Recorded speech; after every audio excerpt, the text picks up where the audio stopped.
Assalamualaikum warahmatullahi wabarakatuh. Waalaikumsalam warahmatullahi wabarakatuh. Selamat pagi anak-anak. Pagi. Apa kabar hari ini? Baik. Sehat semuanya? Sarapan dari rumah? Sarapan. Ada yang tidak hadir hari ini? Siapa? Kenapa? Gak tahu. Patan, kenapa Patan? Sakit. Anak nggak tahu, berarti nggak ada keterangan. Gak enak badan? Oh iya. Karena cuacanya sekarang lagi musim hujan, jadi banyak yang gak enak badan. Kita doakan sama-sama yang sakit semoga cepat sembuh, dan kalian yang hadir hari ini semoga Allah beri kesehatan. Ya. Baik, anak-anak, sebelum kita lanjut pembelajaran, kita menyanyikan dulu lagu wajib nasional Indonesia Raya. Silahkan semuanya berdiri.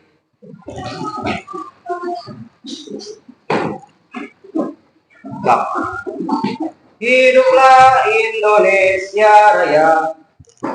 Indonesia airku, tanah tumpah darahku. Di sanalah aku berdiri, jadi pandu hidupku. Hari ini kita akan belajar tentang coding. Sebelum ke materi, Bapak mau nanya dulu, ada yang sudah pernah belajar coding nggak? Lagi ramai sekarang di TikTok, di YouTube, ada pembelajaran coding. Cung, yang udah pernah belajar coding? Cung, kali aja di rumah ada yang udah beli buku-buku coding atau belajar sendiri di sosial media, di YouTube atau di TikTok, udah ada? Tahu nggak coding? Si abang heran, naon coding? Tiba-tiba ada pelajaran coding baru lagi. Ya, coding ini mata pelajaran baru tapi pilihan ya. Nanti pembelajaran coding. Hari ini kita akan belajar coding dengan submateri berpikir komputasional. Tujuan pembelajaran mengidentifikasi permasalahan sederhana dalam kehidupan sehari-hari. Kemudian menerapkan langkah-langkah berpikir komputasional, yaitu dekomposisi, pengenalan pola, abstraksi, dan algoritma. Liur cenah naon dekomposisi, pengenalan pola, abstraksi, algoritma? Ada yang tahu? Liurnya? Liur lah, ada belajar awal ini. Mengidentifikasi permasalahan sederhana dalam kehidupan sehari-hari, itu aja dulu. Mengidentifikasi permasalahan sederhana dalam kehidupan sehari-hari. Punya masalah enggak? Dalam hidup punya masalah enggak? Masa enggak ada masalah? Pernah telat sekolah? Pernah telat datang sekolah? Masalah bukan? Masalah. Atau pernah juga lupa ngerjain PR? Pernah? Masalah bukan? Kalau masalah berarti harus diselesaikan. Harus dicari akar masalahnya dari mana, seperti apa. Nah, itulah fungsinya kita belajar coding, supaya pola pikir kalian, cara berpikir kalian itu lebih spesifik atau mengurut. Sering telat ke sekolah, besoknya telat lagi, 2 hari ke depan telat lagi. Kenapa seperti itu? Karena akar masalahnya atau penyebab masalahnya tidak ditemukan. Makanya kita berpikir coding seperti komputer. Ini ada trouble, ada error. Kenapa error? Cari akar permasalahannya di mana, cari penyebabnya di mana, beresin penyebabnya, beres masalahnya. Nah, itu fungsi dari berpikir secara komputasional atau fungsi dari pembelajaran coding, yaitu berpikir seperti komputer. Nah, langkah-langkah berpikirnya apa? dekomposisi, pengenalan pola, abstraksi, dan algoritma. Nanti akan kita pelajari satu-satu. Apa sih dekomposisi teh? Apa pengenalan pola? Abstraksi teh gimana? Algoritma itu seperti apa? Nanti kita pelajari. Lanjut. Coding itu apa? Nah, coding itu adalah cara manusia berkomunikasi dengan komputer. Manusia memberikan instruksi yang dipahami dan dijalankan oleh komputer. Kalau dengan komputer, karena coding itu ada dua. Ada plug-in dan unplug. Ada yang langsung dengan komputer bekerjanya, ada yang bisa dengan media selain komputer atau disebutnya unplug. Udah lah, jangan terlalu jauh, dasar aja dulu. Kenapa belajar coding itu penting? Nah, pembelajaran coding merupakan upaya sadar dan terencana dalam mewujudkan kepribadian. Jadi belajar coding itu bukan tentang ngoprek komputer terus bikin bikin rumus-rumus atau bikin program, enggak seperti itu. Justru coding di tingkat dasar itu untuk mewujudkan kepribadian yang lebih baik, yang sadar, terencana, kemudian pengetahuan dan keterampilan untuk meningkatkan literasi digital, biar nggak terlalu nggak terlalu kuper atau tahu teknologi lah. Setidaknya kalian tahu teknologi. Kita belajar nanti ke depannya tentang komputer seperti apa, media sosial itu seperti apa, internet itu bagaimana cara penggunaannya. Nanti ada di pembelajaran coding selanjutnya. Kalau sekarang dasarnya dulu. Ini pentingnya belajar coding untuk mewujudkan kepribadian, pengetahuan dan keterampilan dan meningkatkan literasi digital. Apa saja yang akan kita pelajari? Nah, yang pertama berpikir komputasional, yaitu belajar cara berpikir seperti seorang programmer untuk memecahkan masalah. Belajar dasar coding, mencoba membuat animasi atau game. Nanti kedepannya buat kartun-kartun.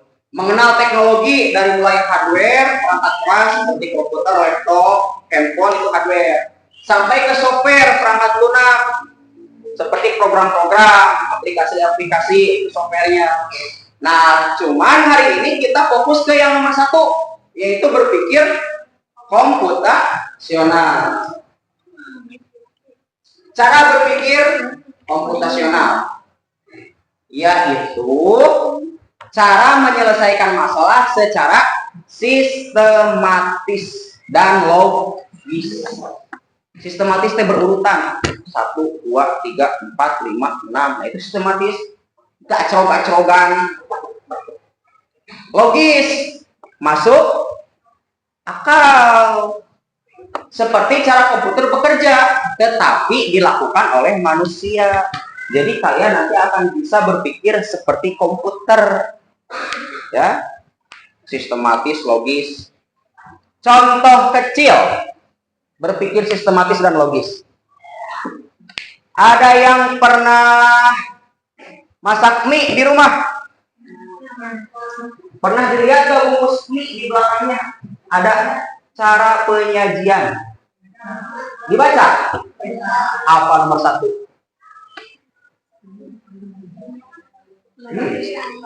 Masak air. Terus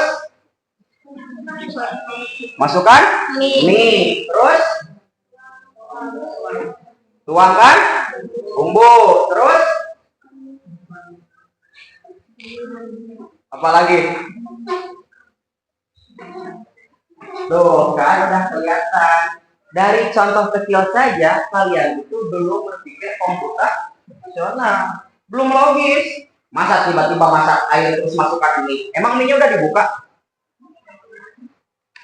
Belum kan, masa dimasukin sama bungkus-bungkusnya? Ya enggak?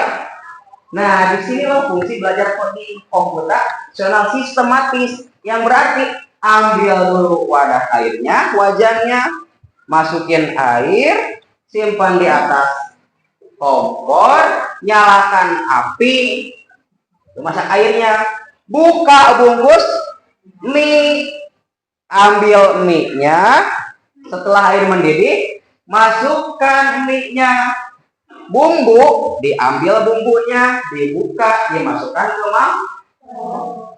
Setelah mie mendidih, masukkan ke dalam mangkok. Baru mie siap disaji. Itu berpikir komputasional, sistematis berurutan dari mulai masak airnya, buka bungkusnya, buka bumbunya, masukin mie-nya, biarkan 3 menit sampai sampai matang, baru dimasukkan ke dalam mangkok. Itu yang disebut dengan berpikir komputasional, berpikir seperti komputer. Gak mungkin aku udah tiba-tiba masak air, dimasukkan mie sama bungkusnya, kan gak masuk apa? Gak masuk akal, nggak logis. Nah itu cara berpikir komputasional harus logis dan sistematis. 4 langkah berpikir komputasional. Yang pertama, nah supaya kalian bisa berpikir seperti komputer, ada 4 kuncinya. Yang pertama dekomposisi, yaitu memecah masalah besar menjadi bagian-bagian kecil agar lebih mudah ditangani. Masalah besar, mau makan ini, itu teh masalah. Saya mau makan mie, saya lapar, masalah. Mau makan mie, gimana caranya? Dibagi masalahnya kecil-kecil. Oh, permasalahannya diperkecil satu-satu, diurutkan. Oh, harus beli dulu mie-nya. Oh, mie-nya harus dimasak dulu. Gimana masaknya? Oh, dibuka dulu kayak tadi. Dibuka dulu, dimasukin ke air mendidih, masukin ke mangkok, baru bisa dimakan. Nah, itu yang dimaksud dengan dekomposisi, memecahkan masalah besar menjadi bagian-bagian kecil. Jadi kalau nemu masalah besar, jangan langsung lewas. Aduh, punya masalah, PR belum beres nih. Aduh, saya telat ke sekolah. Gimana nih? Takut dimarahin Pak Erul, takut dimarahin Bu Pira. Itu kan masalah besar. Bagi dulu kecil-kecil. Kenapa saya telat ke sekolah? Oh, saya telat bangun. Kenapa saya telat bangun? Oh, saya tidurnya kemalaman. Kenapa saya tidur kemalaman? Oh, saya main game. Itu sumber masalahnya. Beresin sumber masalahnya satu-satu, dipecah jadi masalah kecil-kecil. Oh, masalahnya di game nih. Besoknya dikurangin apa? Main yang biasanya main game sampai jam 10 sampai jam 8. Jam 8 udah tidur. Besoknya bangun telat lagi nggak ke sekolahnya? Beres nggak masalahnya? Itu yang disebut dengan dekomposisi, memecah masalah besar menjadi bagian. Itu berpikir komputasional seperti itu. Pola. Yang kedua, pola. Menemukan kemiripan dari masalah yang pernah terjadi. Hari kemarin telat. 2 hari ke depan teh telat lagi. 3 hari ke depan teh telat lagi. Itu kan masalahnya berulang. Masalah, telat. Itu disebut pola, sama masalahnya. Permasalahannya sama, polanya sama, gambarnya sama, permasalahannya sama. Telat lagi. Maka itu harus dipecah. Abstraksi yang ketiga, yaitu mengabaikan hal yang tidak penting dan fokus pada inti masalah. Fokus dulu ke masalah intinya. Saya telat, itu inti masalah. Itu harus dipecahkan. Algoritma, yaitu menyusun langkah-langkah sistematis untuk menyelesaikan masalah. Kayak tadi, disusun langkah-langkahnya.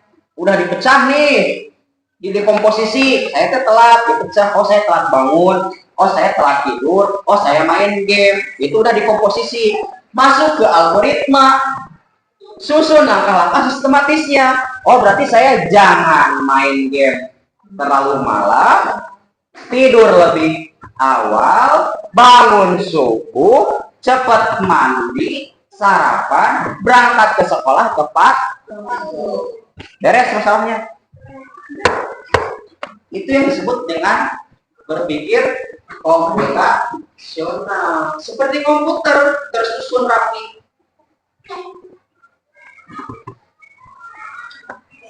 Apa harapan kalian di kelas coding? Apa yang ingin dipelajari? Dari yang 4 tadi, dekomposisi, pengenalan pola, abstraksi, algoritma, apa?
Duduk lagi ke kursi masing-masing.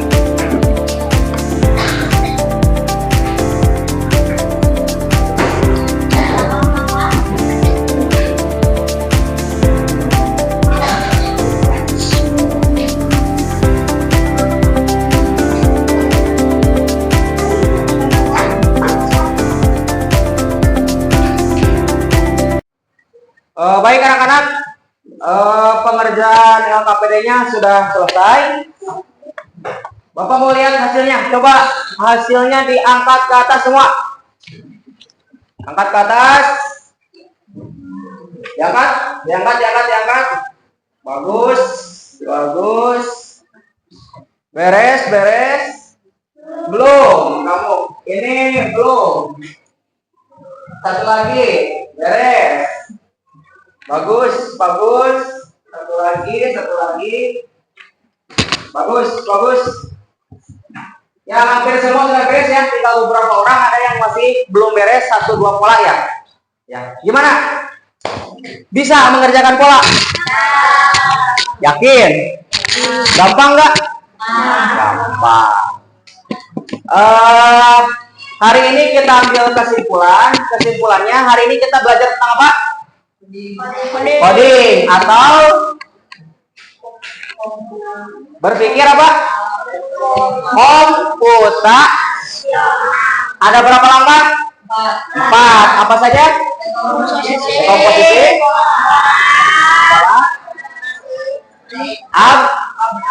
abstraksi, algoritma. Untuk apa fungsinya berpikir komputasional? Ayo. Supaya bisa berpikir secara sistematis dan logis. Hari ini yang kalian kerjakan tentang apa? Pola. Nah, berarti minggu besok kita akan mendalami lagi tentang dekomposisi, abstraksi, dan algoritma.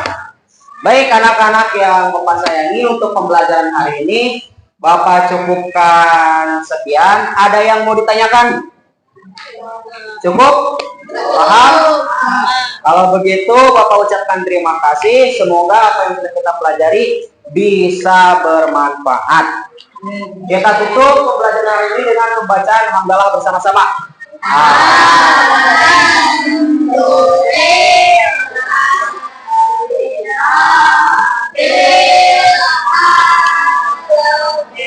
Silakan.